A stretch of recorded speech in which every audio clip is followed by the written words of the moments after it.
je vous propose de partir à la découverte d'un garde champêtre pas tout à fait comme les autres.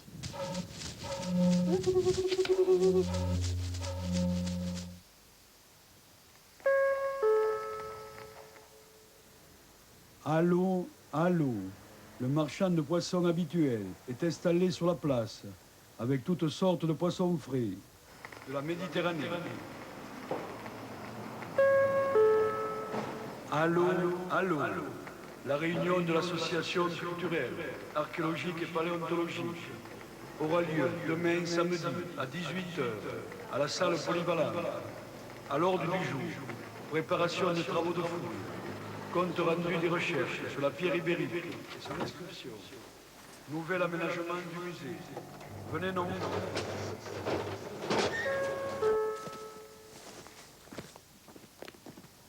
Cette horloge est doit dater aux environs de la Révolution. C'est un mécanisme de bronze. Je le montais toutes les semaines à 20 mètres, à un haut du clocher.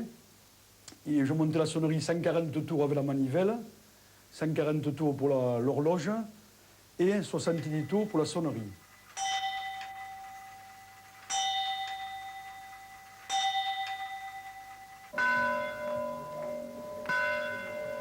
Il est très gentil avec moi, c'est un charmant garçon, un rubiment. Et il fait bien son travail? Et qui fait bien son travail comme il peut, qu'il est charmant avec moi. Oh, ça va? Il est bien. Il passe davantage son temps aux fouilles que à la mairie. Gruzé est un vieux village. Il est fortifié au XIVe siècle. Ici, vous avez la porte nord du château au XVIe, XVIIe siècle. Vous admirez ces colonnades au passage? C'est-à-dire, il aime ça, il fait son travail. Après, en dehors de ses heures de travail, il aime les fouilles, il aime le musée, il s'intéresse à on dirait-je là, tout ce qui est historique là, et en plus, il aime ça. Ici, vous avez la maison consulaire, en quelque sorte la mairie. C'est un acharné là-dessus. Moi, je trouve que c'est bien, il fait des fouilles, il fait venir des gens. Ça occupe une partie de la jeunesse du village. C'est bien. Je trouve que c'est bien, moi. C'est bien? Ouais, c'est bien. Au moins, ça prouve que c'est un passé historique. On les fouille, ouais. Je me lance, hein. Il peut aller à l'église s'il veut, moi je m'en fous, hein. Cette église monumentale est fortifiée au XIVe siècle. La particularité, c'est qu'il y a une voûte de 20 mètres de haut. Il n'y a pas un pilier central. Le musée, c'est magnifique. Il y a des choses extraordinaires. Vous voyez, regardez, sur scène, on est tous des retraités là. Et je voulais qu'on ne fait pas un joli musée, non? C'est lui qui a vraiment fait un musée magnifique.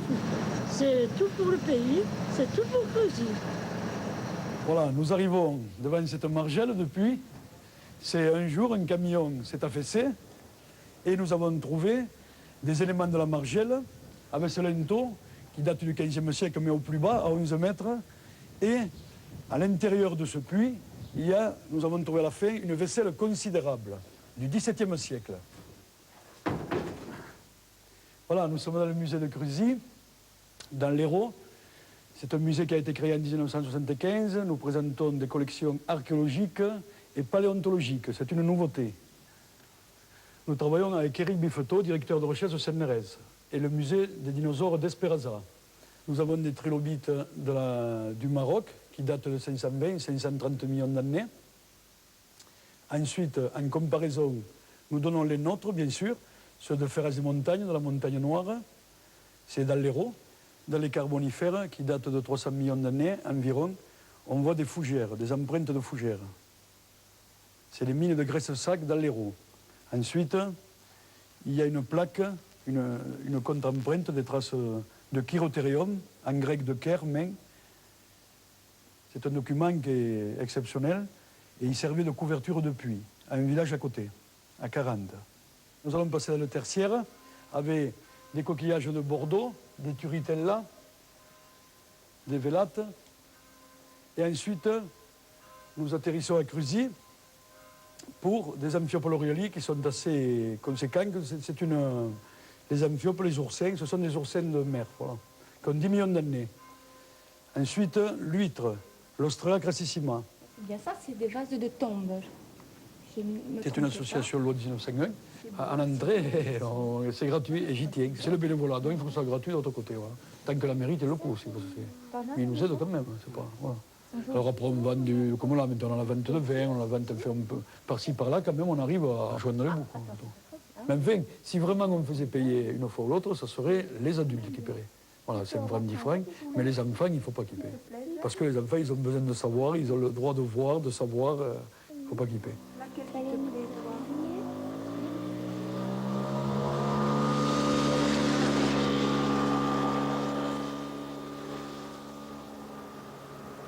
Alors mon père avait trouvé une monnaie romaine et je rêvais de romain, voilà.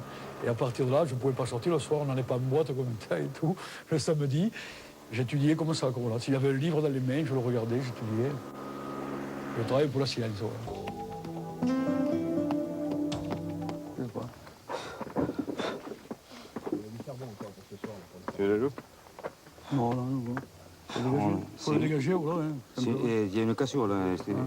C'est la tête. Je le reste, on verra. Tu la restes là? Il y a une tête pour moi en bas. Ah oui, mais il y a la tête là, c'est fini. Voilà. Ça va? C'est quoi? C'est bon là ou alors, au début, on pensait à la tortue, mais non. C'est un os, hein. C'est un petit os, hein. Ah ouais, c'est un petit os. C'est un petit os. Ouais, ouais. Il y a une cassure, donc tu dois avoir le reste. Tu dois avoir la suite. Je suis viticulteur. Vous savez très pertinemment, la vigne, bon, ça demande du travail, mais on peut se permettre certains écarts. Ça me permet d'aller au musée le samedi et le dimanche, et puis même s'il y a un coup de main à donner, je vais le donner durant la semaine. Je regarde surtout, je fais tout à l'œil. Je pense avoir une vision très, très, très importante et je fais tout à l'œil et disons, je regarde la moindre petite motte, je la regarde au maximum de façon à voir s'il y a des empreintes. À la moindre petite chose, bon, disons, j'ai l'œil assez averti pour ça.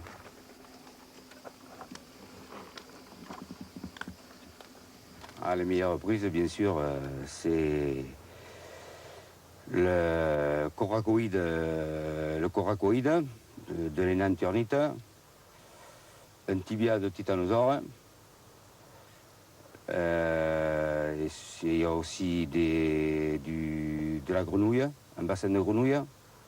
Et je pense qu'une des meilleures prises, bien sûr, c'est la fameuse mandibule de Rhabdodon priscus, je pense.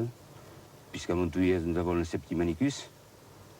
Mais à Cruzy, je pense que c'est le priscus. Ça a commencé par le président, M. Fage Francis, qui m'a demandé de rentrer au musée. Alors au début, c'était basé sur l'archéologie. On faisait des fouilles, on répertoriait tout, on faisait la restauration. Après, nous avons trouvé ce site de paléontologie qui est devenu très intéressant. On a les scientifiques, M. Eric Buffetot, l'équipe d'Esperaza qui vient nous aider. On fait des fouilles assez rapprochées maintenant, trois fois dans l'année. Et puis c'est vrai que j'y consacre beaucoup de temps, après mon travail, les week-ends, après les heures de fermeture. Ce matin, premier coup de... En fait, vous savez trouver aujourd'hui, hein? Ben, ce matin, je suis arrivé, premier coup de huître, une dague. C'est quoi? Oh, toujours pareil, du crocodile. Moi, ce que j'aimerais trouver, c'est une mandibule de dinosaure carnivore. Disons le Tarascosaurus. Non? Qu'on n'a pas, quoi. Aurore, viens voir les... Ça vient de Belgique. T'as vu, c'est gros, hein, ces dames? Je ne suis pas spécialement intéressée par les gros os de dinosaures, parce que là, il suffit de creuser et on finit bien à un moment ou à un autre de tomber dessus, parce qu'apparemment, ce site est relativement riche. Oui, non, c'est quelque chose. Hein. C'est un fossile, hein, c'est osseux. Mais donc, au départ, disons que j'étais étonnée de voir un des chercheurs chercher des choses très très minuscules par rapport aux autres. Disons qu'au fur et à mesure, on pouvait demander des explications, étant donné qu'il y avait des gens compétents en la matière. Et je suis arrivée à trouver comme ça une écaille de poisson. Ma foi, je n'en revenais pas moi-même, mais je trouvais que c'était fort passionnant, et notamment cette petite faune qui accompagne les dinosaures.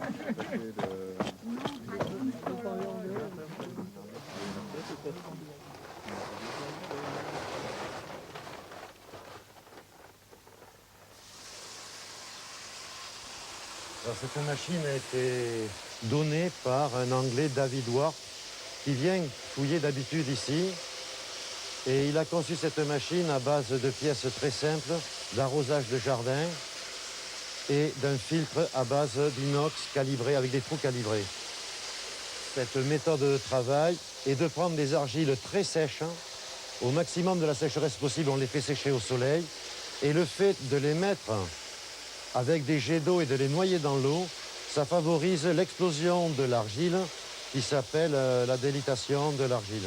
Alors ce qui reste au fond de la caisse, c'est une fine poudre que l'on passe à la binoculaire en général pour rechercher les petites vertèbres, les petites dents qui ont été retenues par les mailles du tamis.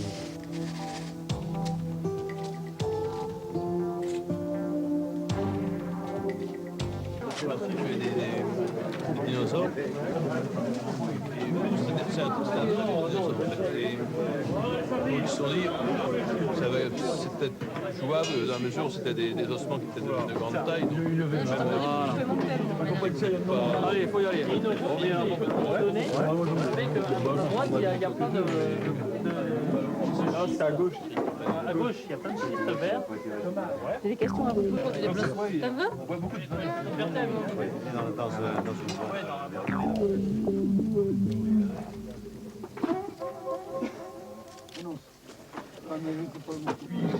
Quelle mâchoire? La mandibule de Rabdo. Non, c'est Didier. Qui a vu la vertèbre? Oui, ça c'est les bains du musée. Ça c'est les bannières des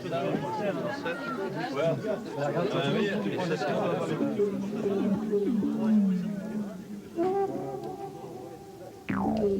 Il y a quelques 70 millions d'années, courait en ces lieux un étrange oiseau. Il en imposait par sa taille et ses œufs rivalisaient en grosseur avec ceux des dinosaures. C'était l'ancêtre de l'autruche. C'est au beau milieu des vignes qu'un jour on a découvert ces os fossilisés. Ils portent désormais le nom de Gargantua vis philoinos, du grec qui aime le vin. Allez donc savoir pourquoi.